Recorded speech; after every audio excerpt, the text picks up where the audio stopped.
স্বাস্থ্যের প্রসঙ্গ উঠলে হার্ট, কিডনি বা লিভারের মতো অঙ্গের কথা যতটা মাথায় আসে, হরমোনের ভারসাম্য বজায় রাখা ততটা আসে না।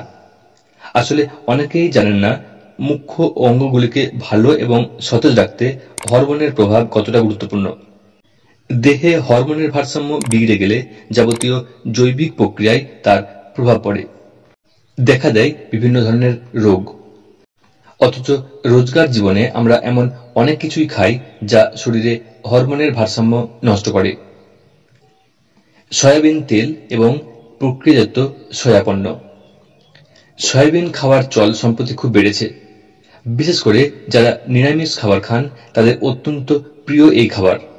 কিন্তু জানেন কি, সয়াবিনে ফাইটোজেন নামক যৌগ থাকে যা শরীরে ইস্ট্রোজেনের মতো আচরণ করতে পারে।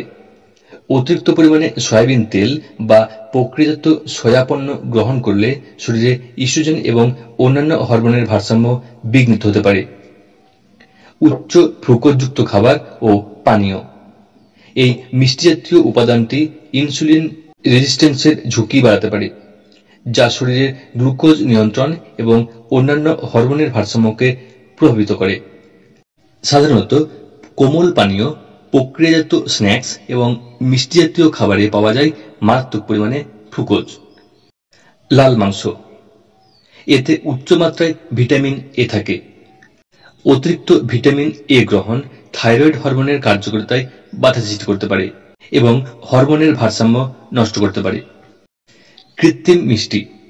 কিছু গবেষণায় দেখা গিয়েছে যে কৃত্রিম মিষ্টি বা আর্টিফিশিয়াল সুইটনার অন্ত্রের মাইক্রোবায়োমের উপর নেতিবাচক প্রভাব ফেলতে পারে, যা পরোক্ষভাবে হরমোনের ভারসাম্যকে প্রভাবিত করে। অন্ত্রের স্বাস্থ্য এবং হরমোনের মধ্যে একটি গুরুত্বপূর্ণ যোগসূত্র রয়েছে। অন্ত্রের উপকারী জীবাণু নষ্ট হলে হরমোনের ভারসাম্য বিগড়ে যায়। অ্যালকোহল। অতিরিক্ত মদ্যপান লিভারের কার্যকারিতা বাধা সৃষ্টি করে, একথা অনেকেই জানেন। কিন্তু এটা অনেকেই জানেন না যে লিভার হরমোন বিভাগের জন্য অত্যন্ত গুরুত্বপূর্ণ। এটি টেস্টোস্টেরন এবং ইস্ট্রোজেনের মতো যৌন হরমোনের ভারসাম্যকেও নষ্ট করতে পারে। অন্যদিকে সে হরমোন বা কর্টিসলের মাত্রা বাড়াতে পারে।